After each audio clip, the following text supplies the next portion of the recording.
Hello friend. तो आज मैं आपको पास्ता बनाना सिखाने जा रही हूँ। तो उसके लिए आपको एक पैन चाहिए। तो सबसे पहले मैं स्टोव को ऑन कर लेती हूँ। तो यहाँ मैंने स्टोव को ऑन कर लिया है और अब मैं इसमें थोड़ा सा ऑयल डाल लेती हूँ। तो यहाँ 1 स्पून, 2 स्पून और एक 3 स्पून। तो अभी मैं इसे तेज आंच पे रखती हूँ।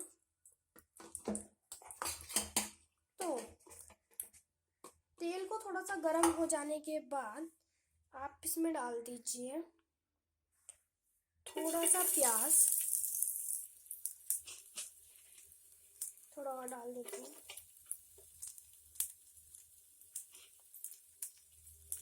और ये मैंने डाल दिया है इसमें प्याज।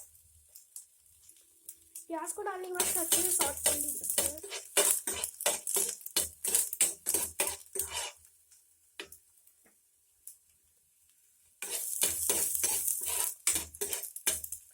तो अच्छे से सॉट होने के बाद मैं इसमें डालती हूँ टमाटर, क्योंकि मैं टमाटर पहले डालना प्रेफर करती हूँ, क्योंकि मुझे लगता है इसका टेस्ट टमाटर की वजह से ही अच्छा होता है। और मैं पूरा ही डाल देती हूँ। तो ये मैं थोड़ा सा धीमा कर लेती हूँ। तो इसको डालने के बाद मैं इसमें कुछ मिर्ची और धनिया को डाल लेती हूँ और इसे अच्छे से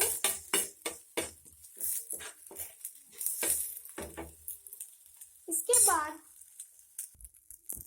हाफ टेबल स्पून मिर्ची डाल लेनी है, पिसी लाल मिर्च कहते हैं इसे, और अच्छे से इसे हिलाना है।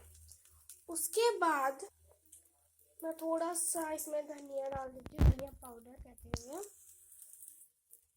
और अच्छे से इसे,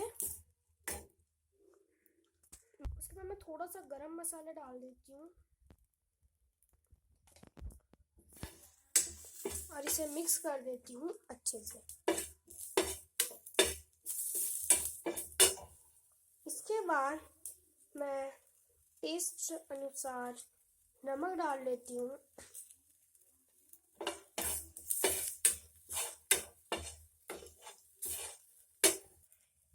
सब्जी को थोड़ा सा अच्छे से पकने के बाद मैंने यहाँ पे थोड़ा सा पास्ता को उबाल के रखा है, उसे मुझे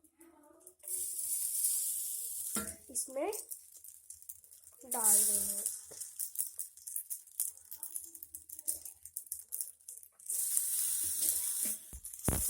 सारा पास्ता डालने के बाद इसे अच्छे से मिक्स कर लेना है।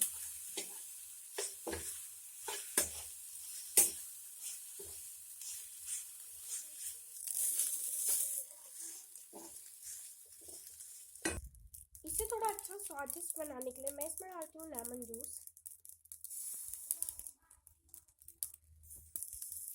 जिससे ये बहुत ही अच्छा चटपटा और टेस्टी टेस्ट देता है। उसके बाद हाफ डालना है, ज़्यादा नहीं डालते हम। इसे अच्छे से मिक्स कर लेना है। जैसे आप देख सकते हैं ये बहुत ही स्वादिष्ट लग रहा है। इसे थोड़ी देर अच्छे से पकाने के बाद इसे गर्मा गर्म सर्व करें।